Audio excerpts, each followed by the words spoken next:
ख्वाब में पिस्तान देखने की ताबीर लड़की से की जाती है और ख्वाब में पिस्तान में जो भी कमी बेशी या खूबी और ख़ामी देखी जाएगी उसका ताल्लुक़ भी ख्वाब देखने वाले की बेटी से होगा। अगर कोई औरत ख्वाब में देखे कि उसके पिस्तान से दूध जारी है, इसकी ताबीर है कि ख्वाब देखने वाली औरत की बेटी पर नेमतों और रोज़ी की फराखी होगी।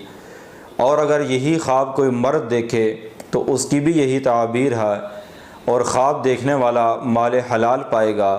अगर कोई ख्वाब में देखे कि उसके पिस्तान से दूध की जगह खून जारी है, इसकी ताबीर है कि ख्वाब देखने वाला मर्द या औरत माल हराम पाएगा। अगर कोई ख्वाब में देखे कि उसके पिस्तान अंदाजे से ज़्यादा लटके हुए हैं या ज़्यादा मोटे हो गए हैं, इसकी ताबीर है कि उस औरत के यहाँ बेटी की पैदाइश होगी। अगर कोई मर्द ख्वाब में देखे कि उसके पिस्तान में दूध